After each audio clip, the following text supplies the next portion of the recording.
تو سورہ یاسین کی 83 آیات ہیں، 83 آیات ہیں اس کی، اور یہ بات ذہن نشین کریں کہ سورہ یاسین کی فضیلت کے بارے میں جتنی بھی روایات ہیں اس کی فضیلت کے بارے میں، وہ ساری کی ساری ضعیف روایات ہیں، جس میں یہ کہا گیا کہ جو سورہ یاسین ہے یہ قرآن مجید کا دل ہے، یہ محدثین نے اس روایت کو ضعیف قرار دی ہے۔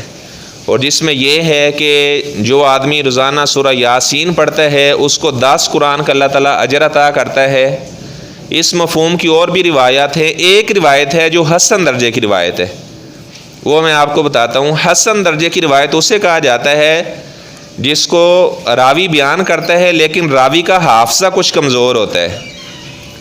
مثلا ایک آدمی وہ کسی بات کو بیان کرتا ہے لیکن اس کے حافظے میں کچھ سکم ہے، کمزوری ہے، تو اس کی روایت کو حسن کا درجہ دیا جاتا ہے۔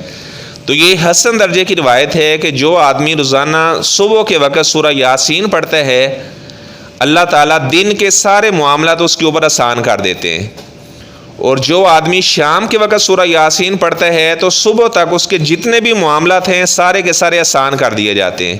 کیا مطلب ہے؟ یعنی اس کا دن اور رات بڑی راحت کے ساتھ، سکون کے ساتھ، اطمینان کے ساتھ گزرتا ہے۔ یہ جو ایک روایت ہے یہ حسن درجے کی ہے۔ اور ایک یہ روایت جو معروف ہے، اقرؤوا علی موتاکم یاسین، قریب الوفات لوگوں پر آپ سورہ یاسین پڑھو، یہ روایت بھی سند کے لحاظ سے ضعیف ہے۔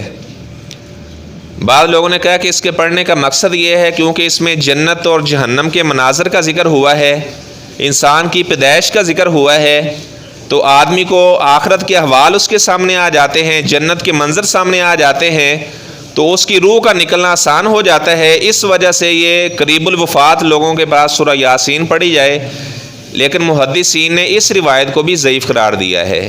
جو حسن درجے کی روایت ہے وہ میں نے آپ کو بتائی ہے کہ دن کے سارے معاملات آسان ہو جاتے ہیں، رات کے سارے معاملات آسان ہو جاتے ہیں، اس کے کاروبار میں برکت ہو جاتی ہے جو آدمی سورہ یاسین کی تلاوت کرتا ہے۔ تو اس کے اندر اللہ تعالیٰ نے ایک مرد صالح کا قصہ بیان کیا ہے، ایک مومن کا قصہ بیان کیا ہے۔ ایک بستی، اس کا نام قرآن مجید نے تو ذکر نہیں کیا، لیکن مفسرین نے لکھا ہے کہ اس بستی کا نام انطاکیہ بستی تھا، اور یہ شام کے شہر میں تھی۔ تو اللہ تبارک و تعالیٰ فرماتے ہیں وَاضْرِبْ لَهُمْ مَثَلًا أَصْحَابَ الْقَرْيَةِ۔ اچھا، یہ جو یاسین کا شروع میں لفظ ہے، یاسین کا معنی ہے سردار، یعنی اللہ تعالیٰ نے آپ صلی اللہ علیہ وسلم کو یہ لقب دیا ہے، یاسین کے لفظ سے اللہ نے آپ کو پکارا، یعنی یہ سردار کے معنی میں ہے۔ اور یہ حروف مقطعات ہیں، جو 14 سورتوں کے شروع میں حروف مقطعات ہیں، الف لام میم، الف لام را، بعض کے شروع میں 2 ہیں یا 1 بھی ہے، قاف نون۔ اس کا معنی کیا بنتا ہے؟ بعض نے کہا کہ الف لام میم، الف سے مراد اللہ ہے، لام سے مراد جبرائیل ہے، اور میم سے مراد محمد صلی اللہ علیہ وسلم ہے۔ چلو ایک کا تو بتا دیا، اور باقی جو سورہ مریم کے شروع میں ہے، کاف ہا یا عین صاد، اس کا کیا بنتا ہے؟ ہا میم کا کیا بنتا ہے؟ صاد کا کیا بنتا ہے؟ تو مفسرین نے لکھا ہے اللہ عالم بمرادہ، اللہ تعالیٰ ہی ان کی مراد کو بہتر جاننے والے ہیں، ہم اس کا اپنی طرف سے کوئی معنی مفہوم بیان نہیں کر سکتے۔ یعنی جو حروف مقطعات ہیں اللہ تعالیٰ ہی ان کی مراد کو بہتر جاننے والے ہیں۔ تو اللہ تبارک و تعالیٰ